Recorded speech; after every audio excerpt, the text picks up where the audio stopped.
Hello, Calvary kids! This week's story comes from Acts 17:16-34.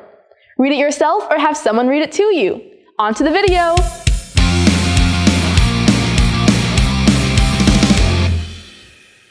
Hello, Calvary kids. My name is Whatley. Welcome to Bible Stories with Whatley. This month we're thinking about faith. Faith is trusting in what you can't see because of what you can see. Today on the show, we will be discussing how to tell others about Jesus. I've brought on my good friend Alexa to talk to us about it. Hi, Whatley. Hello, Alexa. What brings you to my library today? Well, Whatley, I've been having a hard time knowing how to talk to my friends about Jesus. That sounds very interesting. What is it causing you trouble? I don't know where to start. Some of my friends go to church but don't really follow him. Then some other friends have never been to church and they don't know anything about him. And then they question me why I ever bring him up. And then other friends just heard about Jesus in movies or shows, but then they think it's all a big joke. I don't know what to do, Whatley. That's quite a lot to think about. It's very important to know the audience you're speaking to when it comes to delivering the gospel. Missionaries that preach the gospel in other countries spend years learning about the people they want to serve, since it's a whole other culture. It seems so complicated. Fortunately, the Bible gives us some principles to help us, no matter who we're speaking to. Let's hear it. Have you ever heard of Paul talking to the Greek philosophers from Acts 17?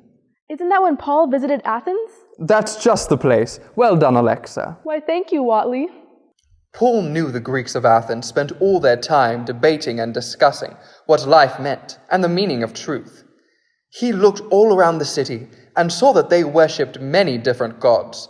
The whole city was filled with idols. Wow, I didn't know they had idols back then. Did they have microphones and judges too? Not those kind of idols. Idols were statues of the gods that the Greeks worshipped. Oops, sorry. That's quite all right. The word idol has changed over time, it seems. Well, there was one god of the Greeks that Paul took particular interest in while visiting Athens. What kind of god was that? The Greeks called it the unknown god. You see, they believed in several gods and were afraid of offending any they might have missed. So they built this unknown god a shrine just in case. Well, that seems really weird. To worship someone you don't even know. But Paul used it to his advantage.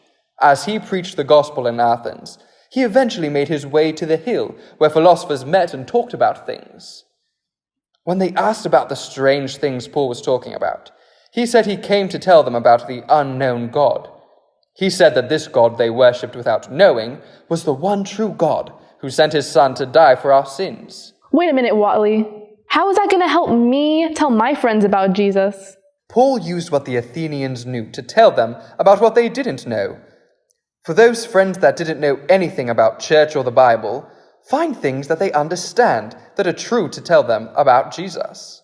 That sounds like some hard work. Indeed, but God can help you if you pray. Thank you, Whatley. But that's not all. There's more? Absolutely. In John 13:35, Jesus said that another way for us to tell people about him is by loving one another. I'm not so sure about that, Whatley. How can I tell someone about Jesus by loving them? Actions speak louder than words. Oh, I've heard about that before. It means that people will pay more attention to what I do than to what I say. Very good.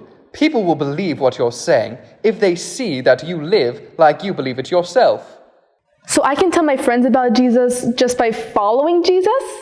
That's right. So by knowing your audience and loving other people, you can spread the gospel to many people. Let's see our bottom line. You can help others know Jesus. The choices you make matter, even the ones you make while no one is watching, because your character is your best witness to people about God. Thank you so much, Whatley. I feel like I can talk to my friends a lot easier now. Alexa, you're very welcome. But it's time to say goodbye now. Thank you for coming, Calvary kids. See you next time. Goodbye. I like turtles. What?